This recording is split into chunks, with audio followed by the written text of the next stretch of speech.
Pause with me for a moment and tell me if you recognize any of these names. Leonardo da Vinci, Michelangelo, Tchaikovsky. Obviously, they're some of the more famous creatives we've had throughout our time. But have you ever considered how they got to the positions that they did? For example, have you ever heard of Lorenzo de' Medici?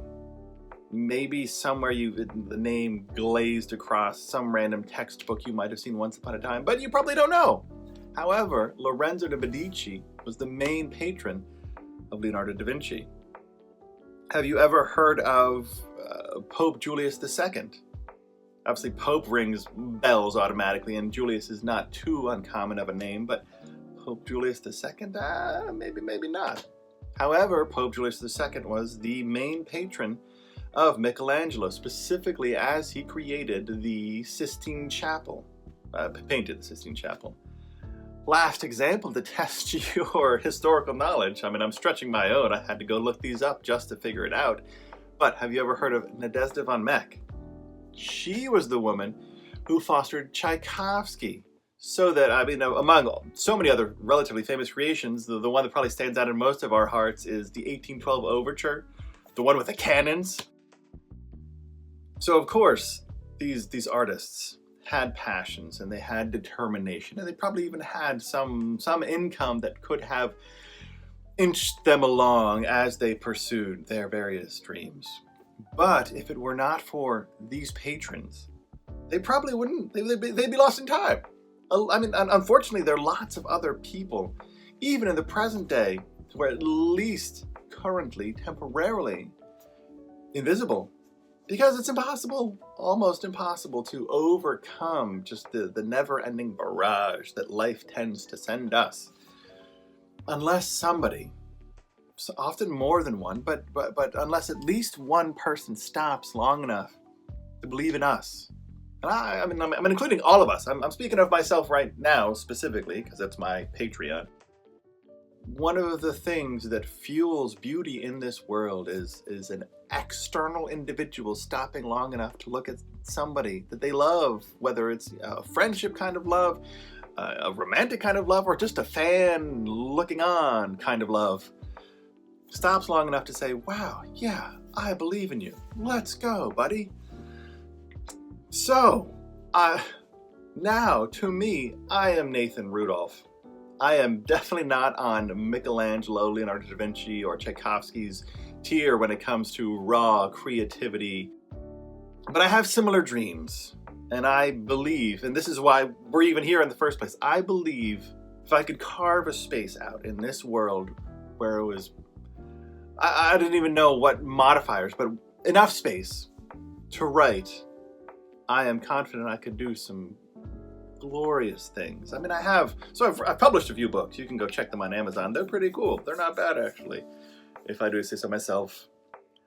But the real thing that weighs on my heart, and which is why I bring this to you now here today, is I have so many other stories that some of them I've actually begun writing, a chapter here and there. Some of them just have outlines. Some of them are just a few sentences of a grand vision. I believe all of them could be powerful, meaningful, inspiring, at least just a good, easy read, if nothing else. But it is challenging. That's why I invite you here today to become a patron of the arts, specifically my patron through Patreon. Honestly, the request is founded solely on the dreams that I've barely outlined just now. You can, of course, see a lot of my work, some of it in Patreon, in the form of what I call sketches. You can find a lot of my literature. I mean, my books are available on Amazon. And then I'm sure if you did a little bit of searching, you could find my literature scattered across the cyberspace. But I invite you to be a patron of the arts. Of course, do a little bit of research about me, I guess, to see if my work is worthy of your attention. I am, to some extent, asking you to trust me. Beyond that, to add a bit of credence to my whole, basically, plea for pity, Patreon, this particular Patreon, will include a lot of pieces of my work, including the background elements of like why I make certain grammatical choices. And I'm gonna give writing tips, partially because I want to inspire other writers, partially because I love talking about grammar and stuff. But what I'm trying to say there is that I'm going to open my heart up in this space. For many reasons. One, because I think vulnerability is probably the prime practice required for writers, probably humans in general, but definitely writers. And then besides that, I want to give back to you who are giving to me as you believe in the power of writing to change the world for the better, specifically. Not just change the world, but for the better.